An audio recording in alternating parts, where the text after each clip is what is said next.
She doesn't really win Street Fighter tournaments, nor does she often play integral roles in Street Fighter storylines, and yet Sakura Kasagano is one of the most popular and beloved characters in all of Street Fighter.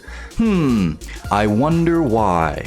The short skirt and even shorter shorts-clad schoolgirl was designed by legendary Street Fighter artist Akira Akiman Yasuda for Street Fighter Alpha 2, as he wasn't all that impressed with the newcomers Capcom brought out for Alpha 1.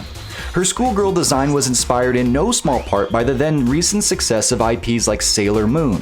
Now, I'm no expert, but it seems like Capcom's choice to create a cute but naive, innocent schoolgirl who can kick butt and has an undying, head-over-heels infatuation with the player, I mean Ryu, may have been a deliberate marketing choice for their fanbase. And hey, wouldn't you know, it worked. Sakura was voted #1 in Capcom's 2017 character popularity poll and was easily one of the most requested characters to be added into Street Fighter V as DLC. She's not in Street Fighter 6 yet, but given her longtime waifu status, we figure it's more than likely just a matter of time. We also figure, hey, why not pass that time with a little history lesson? So, without any further ado, here's the full story of Sakura leading up to Street Fighter 6. Sakura first encounters Ryu while walking home one day with her friend Kei. Our strapping young hero expertly dispatches multiple Shadaloo thugs with lightning speed as he literally dodges bullets while dishing out justice and saving a small child, effectively turning Sakura into the equivalent of a preteen at a Jonas Brothers concert. Bye-bye! She instantly and forever falls in love with Ryu, thus creating her one and only character motivation throughout the majority of the series. Wanting to imitate him in every way possible, Sakura leans into martial arts and ends up getting into fights during her time at school, the first of which occurs when bullies steal her younger brother's Game Boy, and the second when a college upperclassman attempts to sexually harass Kei. This latter fight attracts the attention of fellow schoolgirl Karen Kanzuki, who winds up being Sakura's friendly rival. Miss Kasagano eventually decides to skip school entirely to search the world for Ryu in the hopes that he'd take her under his wing and maybe they could do some fighting. When she finds him, Ryu is completely uninterested in being her master and tells her that he must be traveling on now because there's too many places he's gotta see. She takes a photo of him as he's leaving, which is not creepy at all, and fawns over it. In Alpha 3, Sakura continues searching for Ryu as her obsessive mind has no problems coming up with plenty of reasons for doing so, and she bounces around encountering various fighters who tell her Ryu is essentially in another castle. When she runs into Dan Hibiki, he takes her on as his one and only student, despite the fact that Sakura is clearly already a better fighter than he is. Sakura winds up ditching Dan and going to Thailand with Ryu's best friend, Ken Masters, where she encounters Karen and fights her again.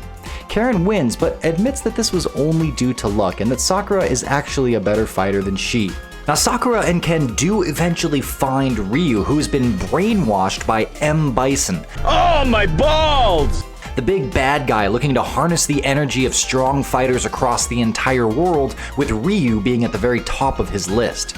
She plays a role in saving him as she and Ken actually distract M. Bison by fighting him while Sagat helps snap Ryu out of his trance, ultimately leading to Ryu defeating Bison and everyone going home happy.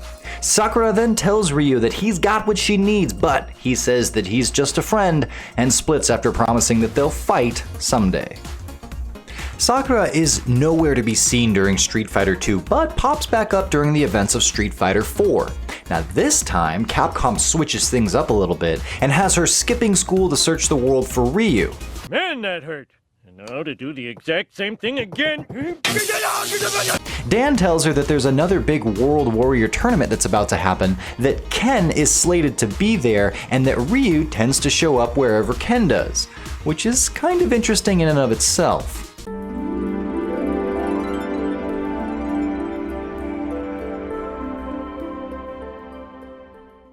Anyway, she finds Ken at his home after beating the crap out of his bodyguards and joins Team Good Guys as they too are trying to track down Ryu. You see, this time around, there's a big bad guy looking to harness the energy of strong fighters across the entire world, with Ryu being at the top of his list. Instead of Bison, however, this time it's Seth. And instead of Shadaloo, this time it's the Shadaloo Intimidation Network, so... Now to do the exact same thing again. Ken, Sakura, and Kami find a Satsui no Hado possessed Ryu about to straight up murder Sea Viper, but Sakura uses her powers of platonic friendship to snap him out of it. They all go back to Ken's house but find out that Ken's pregnant wife, Eliza, has been captured and put on a boat, so they hatch a plan to go rescue her. Sakura teams up with Chun-Li, and their job is to kick everyone's ass until Ken rescues his wife and Ryu defeats Seth. Everyone does their job and the day is saved, but Ryu winds up nearly dead and has to recover for a long while. And this time, Sakura is the one who says that she has to leave because there's a special on boat tickets and she's a struggling student that has to take advantage of deals where she finds them. On to Street Fighter V. Sakura was added as DLC well after Street Fighter V's main story was written and thus has nothing to do with it.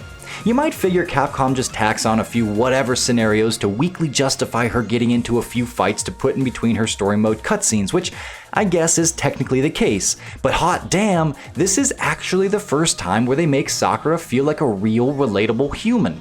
She's finished high school and has moved on to university, and is working part-time at an arcade where she decides to visit her old rival Karen, whom she fights, of course.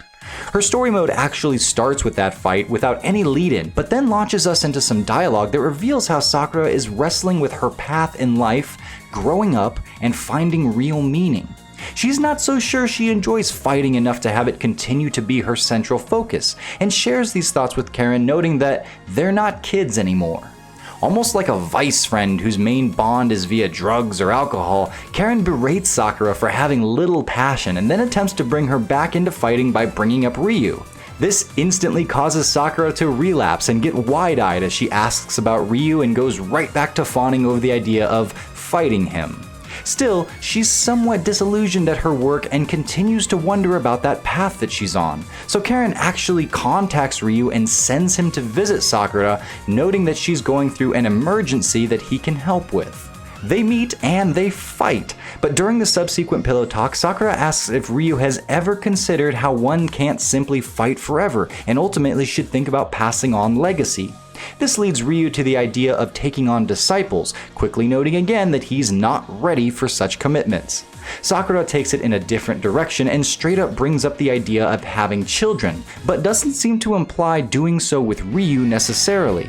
This last fight with Ryu has confirmed that she wants to embrace this new path of strength that will eventually center around motherhood, even if she's not quite ready to have a child right now. So what directions might Capcom take Sakura in should they bring her to Street Fighter VI via DLC? Well, it seems they finally hit the reset button with the character and paved a way for her to be more than just a fighting game player's fantasy girl. It's kind of a risk as hers is a formula that's clearly worked in terms of fan appreciation, but perhaps it's time that she become her own character with more mature motivations. Taking on the responsibilities of motherhood is amongst the boldest and most courageous challenges a woman can take on, and protection of one's children is an immensely powerful reason to return to the fight. Whether she's had a kid of her own or, and I think this would be a better route at this point, she's taken a less mature character under her wing, Sakura seems primed to evolve. All that said, the idea of a dark Sakura has been floating around for quite some time now, and it'd certainly be fun to finally explore that canonically. Maybe Sakura begins having second thoughts about growing up as the challenges of doing so continue to mount, especially if she's dealing with the responsibility of a younger person. The desire to return to her youth could cause a schism in her personality that unlocks the powerful but untamed dark Sakura. We know from Sagat's full story, shameless plug, please check out that video next, that Ryu transferred some of his Satsui no Hado energy into Sagat during their initial clash, and so the same could easily have been done to Sakura. There's plenty here for a struggle as Sak wrestles with the allure of power and freedom, but ultimately chooses maturity and responsibility in the end. Ryu would surely help her out on this journey given that he's grappled with and overcome the Satsui no Hado, and hey, we'd have a Sakura with a raging demon in Street Fighter VI. Anyway, that's all just wishful thinking, and we'd love to hear whether or not you'd like to see Sakura in SF6 in the comments below. Did you learn anything new from this character recap? If you were educated or entertained, please like and subscribe to our channel, and be sure to check out our playlist of videos just like this one. I've been John Velociraptor Guerrero for EventHubs. Thank you so much for watching, and we'll see you in the next video.